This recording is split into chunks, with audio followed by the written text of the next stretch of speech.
Welcome to Bridging Chicago, a podcast that aims to connect our listeners to Chicago's business, community, cultural, and charity leaders. Hello and welcome back to another episode of the Bridging Chicago podcast. We are now deep into season 8 and really excited to have a lot of wonderful guests on the podcast again this season. Make sure you listen to the rest of the season's episodes along with our prior 7 seasons on our website, www.bridgingchicago.com.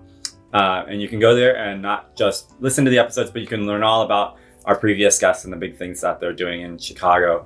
I'm really excited to be joined here today by Edda Coscioni. Nice to see you, Nathan. Thank you for coming. I love these in-person podcasts because I feel like there is just an energy and a vibe that you don't really get remotely. Yeah. And it's so fun to remember that and to get to do that again.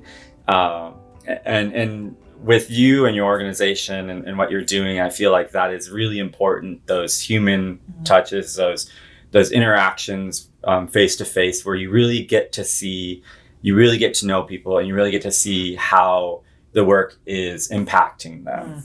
Wow, I love that. No, I am so thrilled to be here and to be a part of Bridging Chicago. I think it's a really cool idea, especially bringing in people from all neighborhoods and echelons to hopefully really create some big movement and change in our city. I mean, our guests really are doing that, and we're really excited to hear about it. We always start with hearing from our guests about their Chicago story. We are Bridging Chicago, so we love to talk about the Chicago story. So why don't you give us your Chicago story, what brought you here, or if you were raised here, and kind of how you've been able to interact with the city and how you feel about that. Great. Well, I moved here when I was 21 and I thought I was going to be the next Meryl Streep actress. That didn't pan out. But ultimately, at that same time, I was dating a guy who was from Chicago. So my roots are actually in Colorado. And moved here basically as I was graduating from college. And I thought, I like Chicago. I like this idea of a theater city with my background in theater and communications, that this would be one that was a little bit more easy to access. And ultimately, by my mid to late 20s, I had stepped away from theater, but I kept the guy. Yeah, well, sounds like a win. Yes. We've been together ever since, and we have 2 grown children, twins. Yeah. It's funny that you mentioned theater. When people think about theater, it's often thinking about, the Chicago theater, the Nederlander, Cadillac Theater, all these theaters that are showcasing bigger shows. But this is a theater city. There are so many theaters to go and see a show. I had a friend who did a one-woman show here that was I just learned a lot, and it was also really fun and funny. But the theater community in Chicago is really thriving beyond the Loop. It is obviously in the Loop, but even beyond that as well. Absolutely. Every neighborhood and every kind of idea of, everything from cirque to musicals to comedy to, like writing. There's so much good writing that happens here. Yeah. It's a really thriving city for theater. It's great. It's so exciting. Yeah. Colorado is also a great state. A lot of people, enjoy Denver, obviously. For sure. I did read that skiing is in your background. Straight up. Your dad was an Olympic skier? Yes. So the whole reason why we actually came to America, my father at one time back in the 50s was one of the top 6 ski racers in the world. Wow. And then in 56, he had been invited to Cortona. Unfortunately, not like Olympics are today, he was unable to attend because his boss wouldn't let him off of work. Is that crazy? That is crazy. But he was known. And so ultimately, the winner of the 1956 Olympics, Stein Eriksen, invited my father and a number of other Olympian kind of ski racers to come and start a ski company. That was sort of like the beginning of the Aspen Ski Company in Colorado. That's so cool. Yeah. Man, what a history. That's, people think about being Olympic level athletes and the work that it takes. Crazy. And I think when you combine that with the work that immigrant families put into thriving in a new place, that work ethic must have just been through the roof. For sure. Matter of fact, just often in our home was this idea of like, your work will speak for you. So there's no need to brag. There is no need to prove your point. Just let your work speak for you. Yeah. And that must feel really good, because then you don't have to worry about, who you told what to, or trying to live up to a certain standard, to someone else's standard, to, remembering, what you set even as a standard with different groups of people. It's just, you just get to be you and do the work and believe or trust that it will work out the right way in the end. And I mean, it obviously has, at least to this point. Yeah, no, I feel very sort of each one of my steps that I've taken in my career, and it's been a vast career, has brought me sort of to where I am today. Yeah. I'm grateful for that. That's so good. So I assume Salon Edda came first, or was it okay. Salon Edda, even though before I started Salon Edda, I was adjunct faculty for a coaching company. So I've actually been a coach longer than a hairdresser. I've been a coach for 25 years and a hairdresser for 20. Okay. And when I was a full-time coach, there was some ideas that I was starting to build in this idea of beauty in the beauty world, and some things that I had thought about when I was younger. And truthfully, my bosses were like, this is cool. They were all about people going for their dreams. So they coached me to do it. And as much as I wanted to do that, I still believed in what they were doing. So I stayed on like teaching a couple of courses for them. Oh, nice. Yeah. Yeah. It's great to have bosses or people in authority who are happy when you're going further. And before I started working here, I was working in a restaurant, and it turned out that the restaurant had a location in the building where I was interviewing for this job. And crazy. I was like, oh my gosh, like of all places, they're in the same building. That is fun. So I was like, well, I feel like I should tell the restaurant that I'm interviewing, because I don't want to like sneak in, sneak out. And, the restaurants are usually pretty visible because you're drawing people in. And so I had a conversation with them, and they're like, no, that's great. Like, we want you to do what you want to do. And we want people to move up from here. And some people, it is what they want to do for long term, and some people it's just not. So, it was so good to have them be like, no, we're happy for you, and we hope you get the job. Right. In a great way. So yes, that's awesome. Yeah. I do think that there's a certain amount of, if you will, people who come from that, bosses who come from that, willing to trust that there will always be new lifeblood that will flow into their company. And so I am very grateful that they were willing to let me sort of find a way that I could have two things that I loved. And I stayed with them. They actually closed their doors about 2 years ago. So they retired. And this is where my husband and I, who had been running at this point their couples program and part of two other programs, their women's and this very cool parenting program that we do, basically asked if we could keep those. Those were things that were so near and dear to our heart. Yeah. And so we transitioned those over. So I think it worked out for everybody. Yeah, that's great. Was there risk involved in opening a salon and doing that thing? And how did you feel about that when you kind of were going through that process? Yeah. So I'll just say why I took the risk was I had worked at this point for about 10 years in the industry. And you must remember that I actually came into the industry as a coach. But before a coach, I was a human resource person. Okay. So I think sometimes small business, but maybe more particular, salons can be really a place where people are afraid.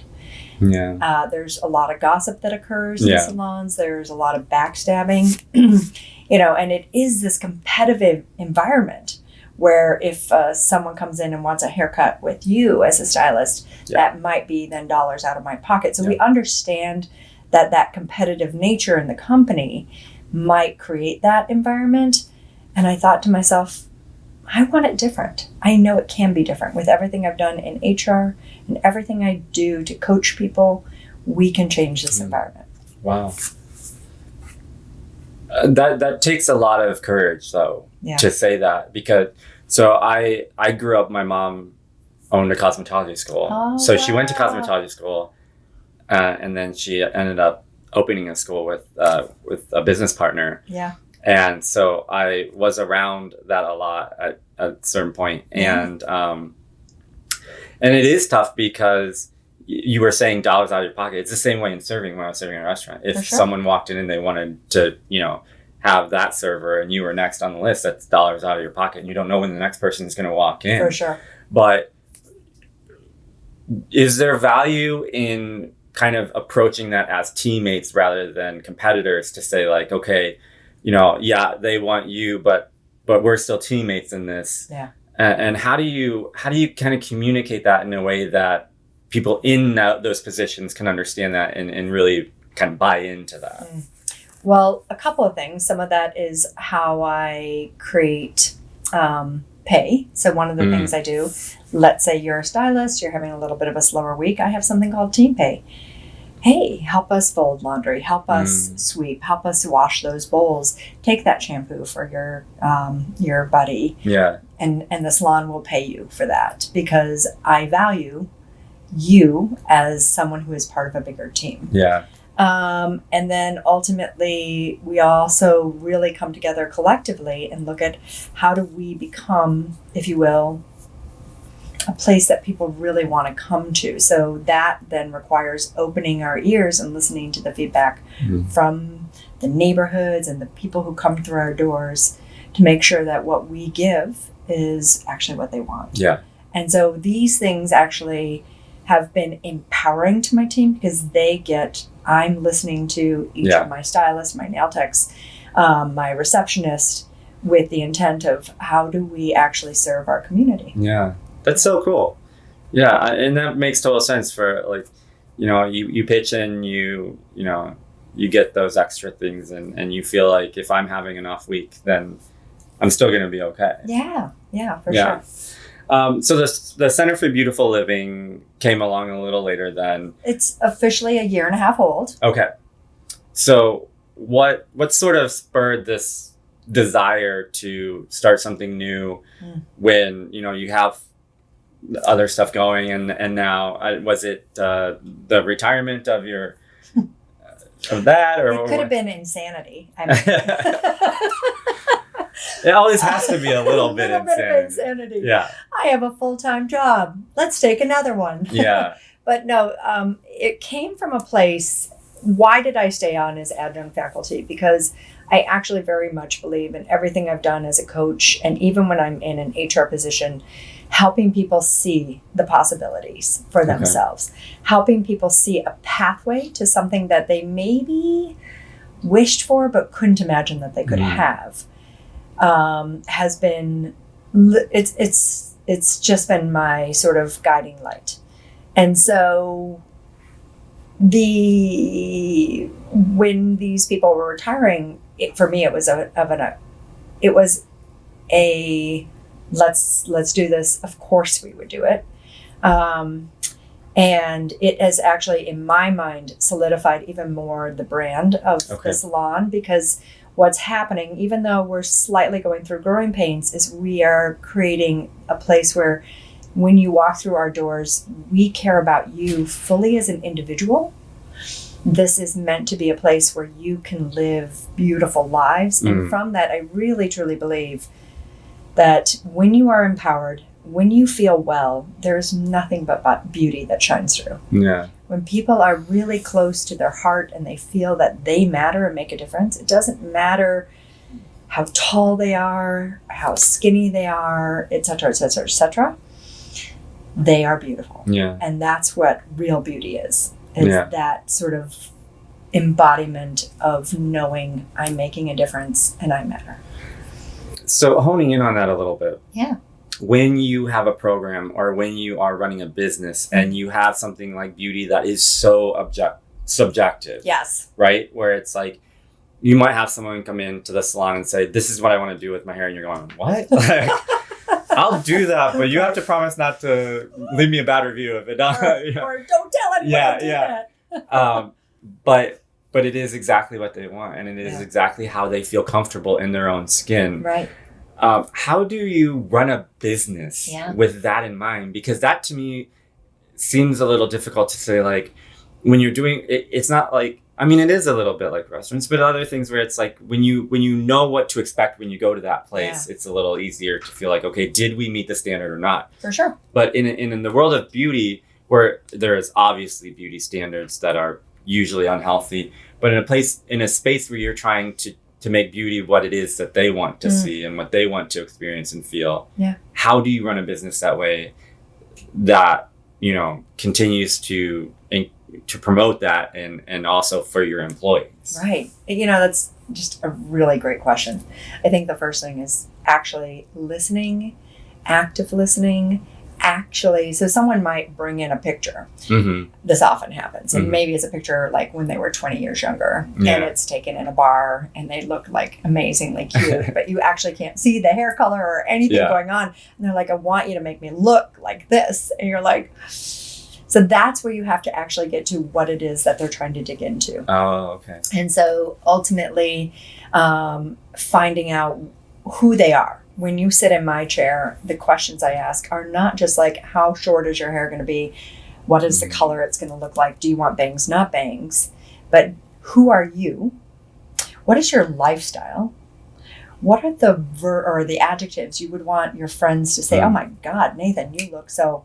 And they would say these adjectives about you that then feel like you. Yeah. Then as I start to get that, I formulate, and maybe it is that picture, and then I go on my phone and find something that looks like that picture and say, how do you feel about this? And then we really kind of get into this. And the other thing that's crazy is sometimes people will look at a picture, they like the feeling of it, but they can't see, oh, this has tons of layers. Do you want those many layers? So then we have to educate them what my eyes see versus what their eyes see. So usually our consultations are much more in depth. And then sometimes we actually need to tell them no, or not achievable. Like we've had people who want to, we've had people who want to do something so aggressive with their hair that it might actually break it and snap it off. Yeah. So then we have to educate them in those regards too. Yeah. So again, all of that education is this place of wellness and empowerment. Hey, what is it that you're trying to achieve? How do you want to feel when you walk out that door or when you're with your family or friends? What is the feeling, this great accessory that you have to wear every day? Yeah. And how do we help you achieve that feeling? Yeah. That's really great. Because I feel I've had the same barber for years. He's and amazing. He gets you, right? Yeah, he gets you, right? It's like anytime that I have to go to someone else because he's like on vacation or he got married, so he's gone for a long time, and I was like, I'm like dreading it. It's usually not what I want, and because I don't even know, like when I go see, I don't know what to say to them. Exactly.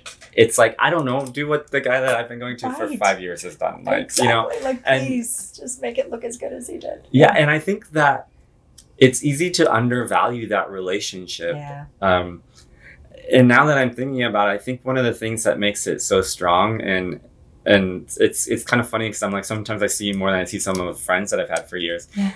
But when you have a level of trust that is that big, when it's something that's so important to you, and you're trusting that this person is going to give you something that will make you appear the way that you're hoping, or make you be able to present yourself the way that you're hoping, or at least give you confidence to start that process. For sure. When you have that level of trust with someone, building a relationship off of that is actually really easy. And now I feel like, I know this person, I trust them, and I trust that they will do the right thing, in not just with the hair, but in other situations as well. For sure. I love that. Yeah. Actually, a term that we use is trusted advisor. So there's many levels, and when I'm coaching and training my employees, that one of the sort of highest places you could come in that relationship with your client is to become their trusted advisor, where they begin to really ask maybe a little bit more open or vulnerable questions, willing to hear your thoughts and ideas because they trust you get them. Yeah. I definitely feel that trust, so it's good to have. Yeah. One of the other things I really liked about your programs are the sustainability factor, that you consider this sustainability, its impact on the environment and its impact on other people as well, and how that all kind of goes together. So how do you kind of operate that so that it's good for people and it's good for the earth? Yeah. Well, I mean, as we said earlier, I come from Colorado. So really, truthfully, I'm as crunchy as they come. I'm a tree hugger, like, let's save the world, and then, like, just to name, in Iceland, they've already lost, I think, one full glacier. Yeah. It's completely melted. So I see the impacts. I've seen the impacts of global warming, how, like, when we try to go skiing back home. So it is something that weighs heavy on my heart. I have been recycling myself since pretty much before recycling was even a big thing in Chicago. We would drive our stuff to the places to do it. So this is kind of more for me. It wasn't a question if, it was more like, no, we have to do that. And it's crazy in the salon how much detriment we do to the earth. We wash chemicals down the drain. Yeah. Water is going all the time. Electricity is going all the time. And and so much of, like, when we're foiling or highlighting people's hair, those foils, if they're not rinsed, which no salon is going to do, they're going to go into landfill. Listen to the crazy, I have to make sure I get the stat correct. I think it's like the equivalent of an entire plane goes into landfill of aluminum every day. That's crazy. It's crazy. Yeah. So when I found this partner, Green Circle, they do all of that recycling for you. They wash those foils. They take hair and they make it into things like insulation for corporate buildings. They put it into these sort of booms. So if there's oil spills, cleaning up. So there's a lot of ways that they're finding uses for human hair, because no one wants to use human hair for anything. And then they're also finding ways to actually recycle plastic. Yeah. So they're actually doing, I think, a lot of the hard work that cities and whatnot are not built for. And ultimately, that's just one more way, like, I know that we are making a positive, or at least a net neutral now, impact into our environment. Yeah. Do you feel like it was easy to get people on board with that, or has it been work to kind of move towards that? The way that Green Circle sets it up is they basically kind of have it for you. So they have pre-made systems, and you just need to train your employees to make sure that they're putting the correct things in the correct receptacles. What's crazy is that literally when we throw out the trash every night, there is a small little, like, think of like the size of a jewel bag. There's about 2 of those, and that's the garbage we throw out, and everything else is recycled. Wow. Everything else. Yeah. So awesome. It's easily like 95% of what we do in a day goes back to someone to make a difference. Yeah. Yeah. And in a lot of different ways too, which is really cool. So so everyone is benefiting from some way of this, whether it's warmth in an office building or, I think recycling plastics is really big, and being able to do that is... What I would say in educating my team, I'm trying to get them to stop using single-use plastic. So there are ways that there's so much more that we could do. There always will be. And I think we have to know that, and know that, I think what you're doing is huge, and hopefully other people sort of take that inspiration and go with that, because, it is easy to have a huge impact on the environment in an industry like the beauty industry. Yeah, really huge. Which has grown exponentially, especially because of social media and beauty influencers and such. So that's really cool. Yeah. We want to make sure that people are able to connect with you if they're interested in a variety of ways. So share with us where people can find you out there. Okay, so probably one of the easiest is maybe through Instagram. They can always DM us. So we are shy_beautiful_living And so that's a great way. You could just DM us, or you can also DM us at Salon Edda. I think a lot of people are on Insta. Yeah. Or you can reach out to our two websites, which is salonetta.com and centerforbeautiful.living.com. But those are a lot of letters. A lot of people don't want to spell that much. Well, and Edda is EDDA. Thank you. That's so partially, we got to make sure we got to throw that out. So it's salonedda.com. I appreciate that, yes. But this has been a great conversation. It has flown by, but has been a great conversation. So good to hear what you're doing.